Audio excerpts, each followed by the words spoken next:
Well, good morning. I'm Pinellas County Sheriff Bob Gualtieri, and we're here today to announce the arrest of Andrea Wagner, a former investigator for the Pinellas County Construction Licensing Board, on felony charges of bribery and official misconduct. Wagner was arrested this morning. She's currently here at the Sheriff's Administration Building being interviewed, and she will be transported to the Pinellas County Jail. This, unfortunately, is a classic case of public corruption that stems from greed and the abuse of power. The Pinellas County Construction Licensing Board exists to protect the public. The PCC-LB is charged with ensuring that people who engage in plumbing, electrical, and other miscellaneous construction work have the skills necessary to properly complete the work that they are hired to do by members of the public. Unfortunately, as we know, and we've talked about many times in the past through investigations that we have conducted, there are unscrupulous people who provide construction-related services without licenses and scam people by not doing the work after receiving money and or doing shoddy work that is not to code and then fails inspection. And that's the importance and the purpose of the Pinellas County Construction Licensing Board. Simply put, there are people out there who rip off the public, and as I said, that is the responsibility and the mission of PCC-LB, to prevent that from happening and provide consequences when people act without licenses or contrary to their licenses. So it is the Pinellas County Construction Licensing Board investigators who respond to complaints, and they issue citations for law violations when people do unlicensed and or shoddy work. Now, importantly, the PCC-LB does not inspect for code compliance. Rather, they are focused on the people themselves who perform the work. Now, these investigators are not sworn law enforcement officers, but they do have authority to enforce the law by issuing citations that result in fines, and they work in conjunction with law enforcement where criminal investigations are conducted. And we've talked about those in the past.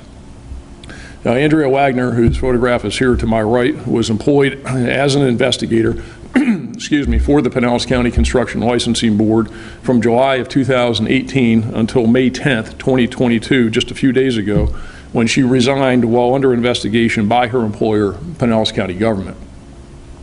Now, as with many cases of this type, the facts are complicated, and I'm going to provide the information to you as succinctly as I can, but suffice it to say that this is a tangled web that we had to untangle through an extensive investigation that involves a lot of documents and what I would consider to be a plethora of text messages, and I'll talk about just a couple that we have excerpts from here that are on my left. So this is what happened. Back in 2020, Wagner initiated a relationship with Chris Thompson and Rachel Debrakins, D-E-B-R-A-K-I-N-S. They're the owners of Pinellas Construction, which is a general contracting firm at 2805 Dr. MLK Street North in St. Petersburg. So it's a general contracting firm. Wagner's PCC-LB investigative area of responsibility was where Pinellas Construction operates. Wagner was responsible for investigating complaints PCC-LB received about Pinellas Construction. So she's the investigator responsible for investigating allegations about Pinellas and others in that area. Now, after meeting Thompson and Debrakins, and again, Wagner initiated the contact with them. She was in the area, she walked into their office. Wagner improperly referred clients to Pinellas Construction for their profit, and told Thompson and Debrakins about properties that she, Wagner, owned that she wanted to refurbish and sell for a profit. So here's an investigator for the Pinellas County Construction Licensing Board that walks into Pinellas Construction, introduces herself, develops a relationship with them, and starts referring clients to them. Now, in return, Thompson, one of the owners of Pinellas, told Wagner that he needed investors who gave him loans on properties to capitalize property improvements and maximize profits. So she's walking in here telling them that she's an investigator for the Pinellas County Construction Licensing Board. She strikes up this relationship with them. She's referring people to them for business. At the same time, she says that she has these properties that she has an interest in refurbishing. And Pinellas, Thompson, says that, well, I need people to invest in some of the properties I have and give us capital so that we can engage in the improvements. So Wagner, again, the Construction Licensing Board investigator who's tasked with these investigations and this oversight, agreed to loan Credence Construction in April of 2020 $60,000. So she gave them a $60,000 loan at a 10% interest so that they could make these capital improvements at a residence located at 311 87th Avenue North in St. Petersburg. And there's a promissory note documenting this 10% interest loan for $60,000 that the investigator made to Credence Construction. Now, under no circumstances and in no way should someone who has investigated in enforcement responsibility over a business engage in business referrals to that business, any type of partnership with that business, and certainly should not loan that business $60,000 at 10% interest. Around the same time that Wagner loaned Credence the money, the Pinellas County Construction Licensing Board received a complaint that Rachel DeBrakens, one of the owners of Credence Construction, had been engaged in the unlicensed contracting through a different cabinet business that she had been involved in. So she's now with Credence, she's a business owner of Credence, and previously she had a cabinet company. So while this is happening, the Construction Licensing Board gets a complaint about DeBrakens and her cabinet business. The victim, who made the complaint to the licensing board, complained that DeBrakens had done shoddy work and hadn't completed the project. So Wagner was assigned to investigate that allegation. So what does Wagner do? She goes out, and yes, she cited DeBrakens for unlicensed contracting, but she also wrongly cited the complainant for alleged violations, beginning a pattern of retaliating against people who complained about her newfound business partners, Thompson and DeBrakens. The case against the victim in that case is in the process of being dismissed because what the victim did was not a violation of law. It was not illegal. So she wrongly cited this person in retaliation for this person complaining about her new friends.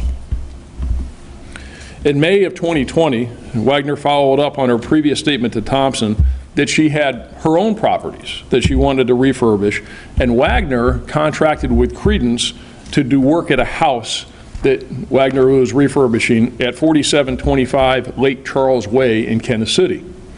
So now Wagner is paying someone that she regulates, investigates, taken action against to do work on this house that she's refurbishing.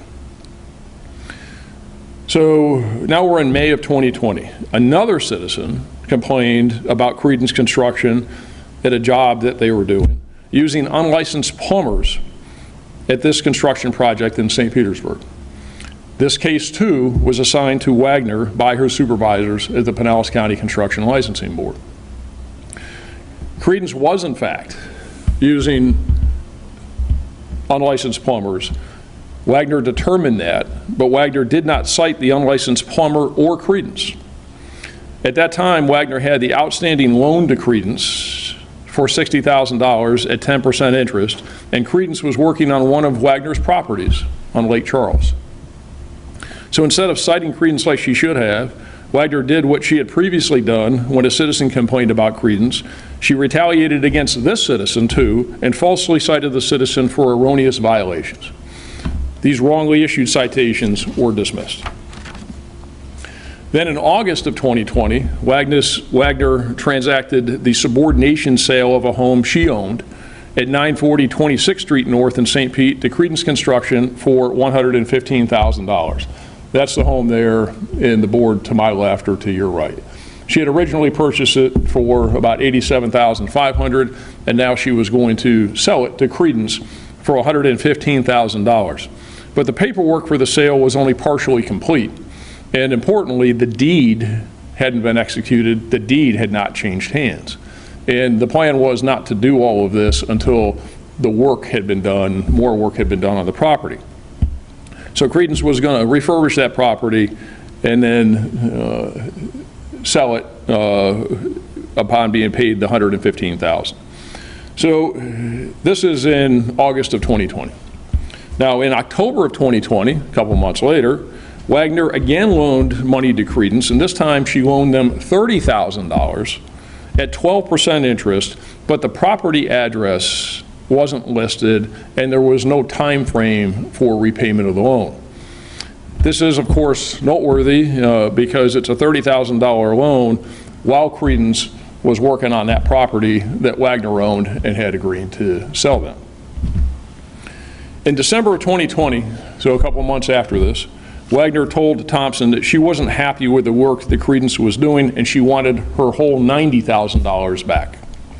During all of 2021, Wagner and Credence disagreed over the work being done by Credence, and Credence did not repay the $90,000. So we go from 20 all the way through 21. They're haggling back and forth, dissatisfied with what's going on, but there's no money changing hands. And Credence continued working on the property even though they were haggling back and forth. So this 26th Street North property. So now fast forward to December of 2021, so about a year later. Wagner and Credence, they entered into a settlement agreement.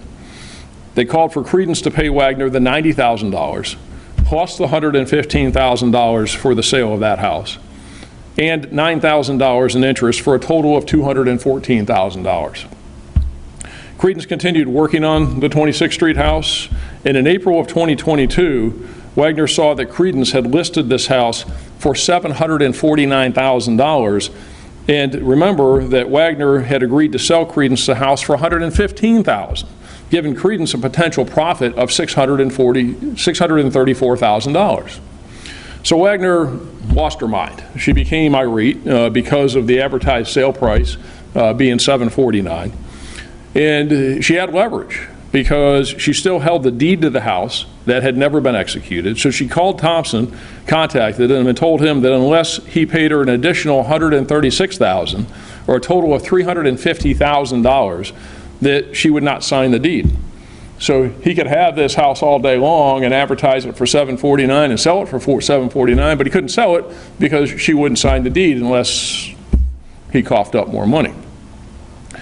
Now at this point, Wagner corruptly incentivized Thompson by telling him through text messages that if he paid her the $350,000, that she would turn a blind eye to construction licensing complaints about Credence in her area.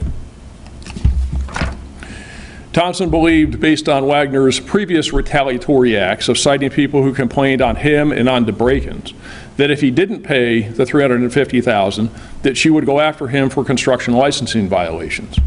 So the situation became one of pay the $350,000 and have Credence licensing violations ignored, or don't pay the $350,000 and be retaliated against by Wagner through her using her position and authority as a PCCLB investigator. So there really are a plethora of text messages. I've just given you a couple excerpts here so you can see.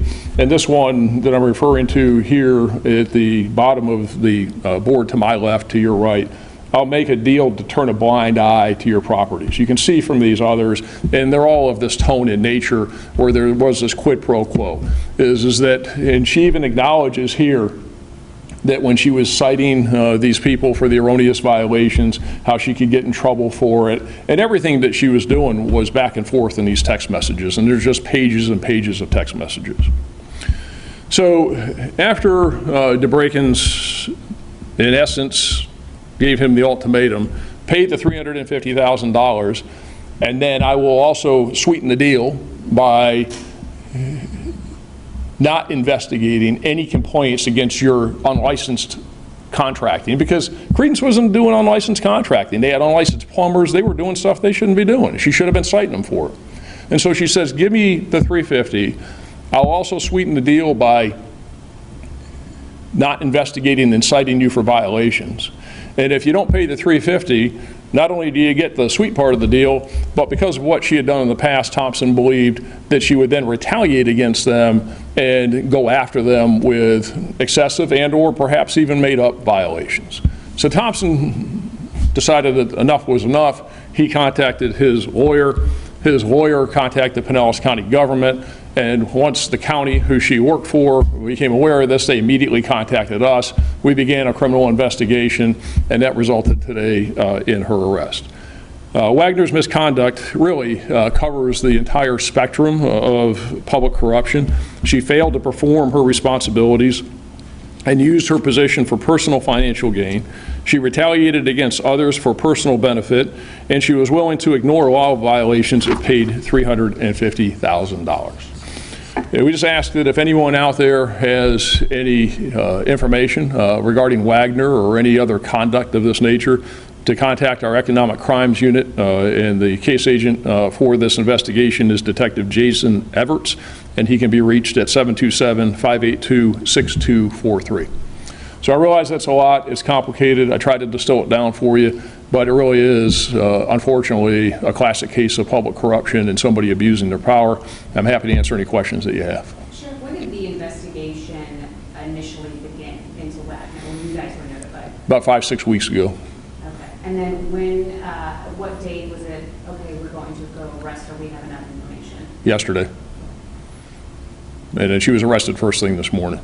Did she say anything? Did she have any remorse? Did she admit to the wrongdoing? They're in the process of interviewing her now, so I really can't comment on that. I know that they are interviewing and have been talking to her for a while, and so what I've been told so far is that she is making some acknowledgement, so I would characterize them as that, not necessarily admissions, but the interview is ongoing right now.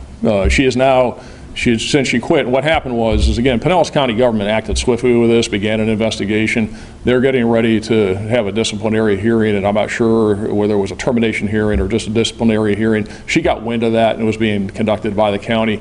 And so when she found out that it was coming to hearing, she abruptly quit. And she is also apparently a personal trainer in a gym, and now she has also another job with some construction company. It looks like, from looking at social media accounts with her, she used to work for the city of St. Pete. So she's been around in this construction industry for a long time. When it comes to that construction company, how many red flags did they have, do they have, and how long have they kind of been under the watch? Yeah, and that's something I'd have to refer you to the Pinellas County Construction Licensing Board with that type of a question. I really don't know the answer to that because that's not our area of responsibility. We're not tasked with these investigations. We don't employ Wagner. It's their area of responsibility. How many complaints they've had about Credence or other things going on.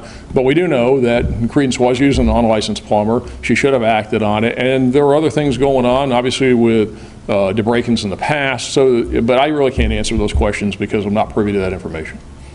Is the Sheriff's Office conducting any criminal investigations of the owners of Credence? There's no indication right now that they themselves engaged in any crime, but I would say that the investigation's ongoing.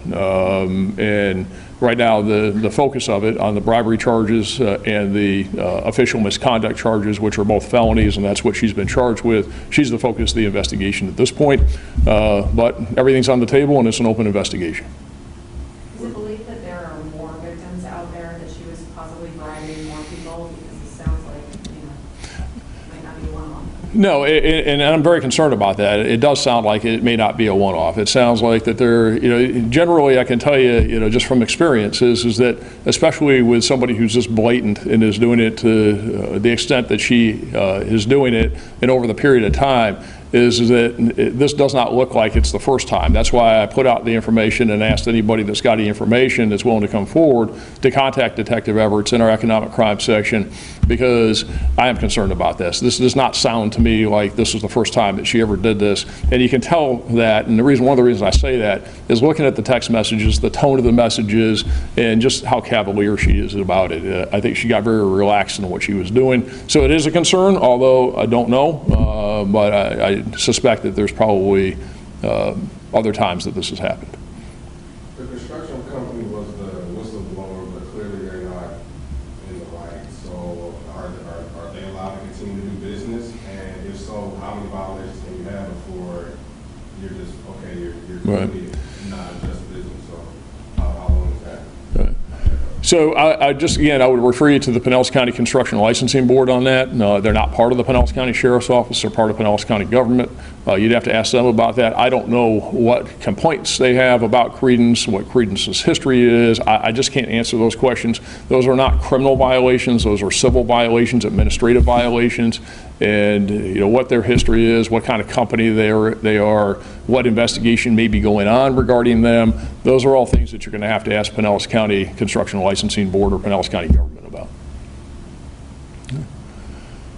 All right, thanks everybody.